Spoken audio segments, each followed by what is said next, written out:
அனைவருக்கும் வணக்கம். வகுப்பு இளங்கலை தமிழ் முதலாம் ஆண்டு. பாடம் எக்கால இலக்கியம். தலைப்பு உரைநடை துரோகச் சுவடுகள். ஆசிரியர் குறிப்பு.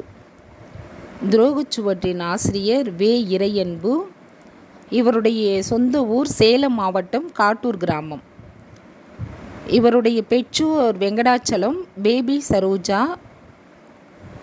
பிறப்பு பார்த்திங்கன்னா 16/6/1963 பிறந்திருக்கிறாரு.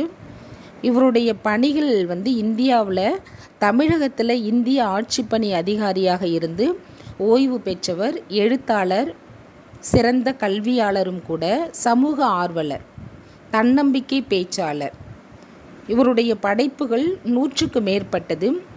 நமக்கு பாடமாக வைக்கப்பட்டது உரைநடை துரோகச் சுவடுகள். மொத்தம் 13 தலைப்புகளில் துரோகச் சுவடுகளை நமக்கு பதிவு செய்து உரைநடை நூலாக அளித்துள்ளார். அவர் எழுதிய அந்த 13 தலைப்புகளில் 4வது தலைப்பாக உள்ள சீடனாய் ஒரு மூடன் செய்த துரோகச் செயலை ஒரு சிறு கதையின் மூலம் அவர் பதிவு செய்திருக்கிறார்.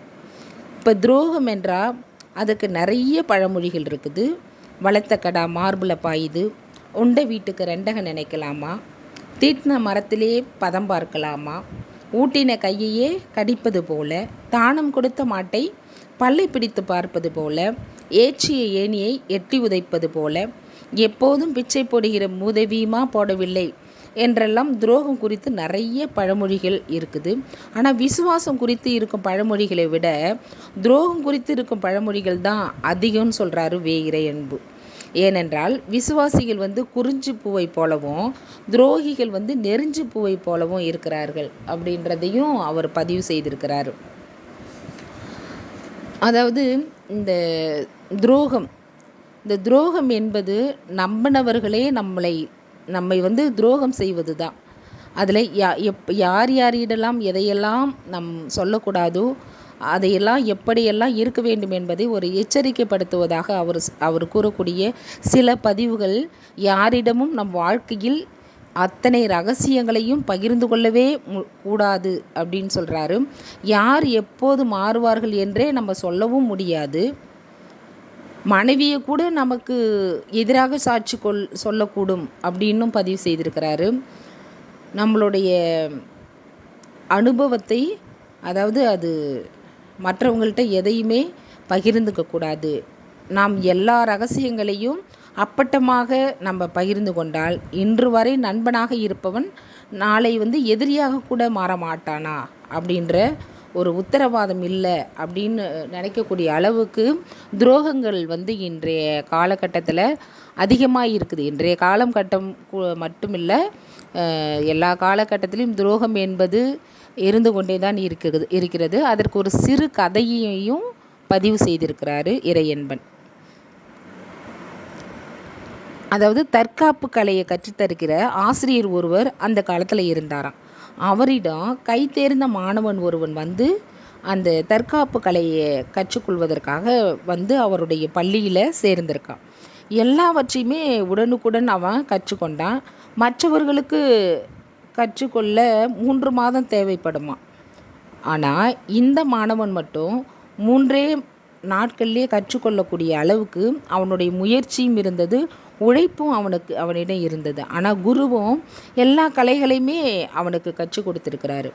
ஆனால் கல்வி முடிந்ததும் அவன் அந்த தற்காப்பு கலையை முழுவதுமாக கற்றுக்கொண்டு பள்ளியிலிருந்து அப்படியே வெளியே ஊர் மக்களை எல்லாரையும் கூவி ஒன்று திரட்டுறான்.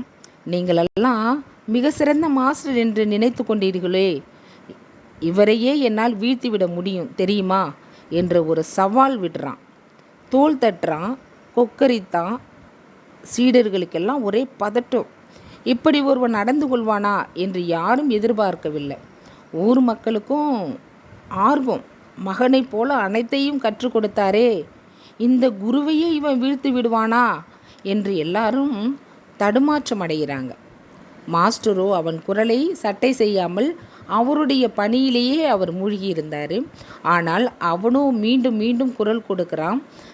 அதாவது தைரியம் இருந்தால் சண்டைக்கு வரட்டும் பயந்தாங்குழி குருவே என்று காது கூசும் சொற்களால் உரத்த ஊளையிடுறான். அதற்கு மேலும் குருவால் பொறுத்து கொள்ளவே முடியலை. சவாலை ஏற்று மைதானத்திற்கு குரு வருகிறார். குருவுக்கு தெரியும், எல்லா கலைகளும் அவனுக்கு தெரியும்.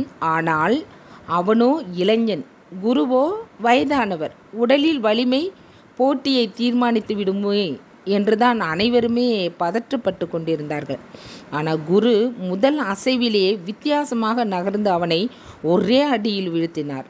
அவனால் எழுந்திருக்க முடியவில்லை. ஊர் மக்கள் எல்லோரும் கைத்தட்டி ஆரவாரம் செய்கிறாங்க. அவமானத்தில் புழு போல நெளிந்த அவன் தட்டு தடுமாறி அமர்ந்தபோது குரு சொல்கிறாரு, பார்க்கிற போதே சீடனை பற்றி எங்களை போன்றவர்களால் எடை போட முடியும். ஆனால் உனக்கு நான் அறிந்த சில கலைகளை அதனால்தான் நான் சொல்லிக் கொடுக்கவில்லை என்று அவன் முகத்தில் உமிழ்ந்து துரத்துறார். சீடர்கள் முழுமையாக அறிந்தால் இதை துஷ்பிரயோகம் செய்து விடுவார் என்கிற அச்சத்தினால்தான் இந்திய மருத்துவ முறைகளை முழுமையுமே அடுத்த தலைமுறைகளை அடையாமல் போய்விட்டன. குறுகிய உள்ளம் படைத்தவர்கள் கையில் அரிய மருத்துவ முறைகள் அகப்பட்டுவிட்டால் அவை குணப்படுத்துவதை விட மக்களை ரணப்படுத்துவதற்கு அதிகம் உபயோகப்படுத்தப்பட்டுவிடும் என்கிற அச்சமோ அதற்கு காரணம் என்று ஒரு சின்ன குருவுக்கும் ஒரு சீடருக்கும் உள்ள அந்த துரோக செயலை இறையன்பன் நமக்கு அழகாக தெளிவுபடுத்தி ஒரு சான்று மூலம் புலப்படுத்துகிறார். நன்றி.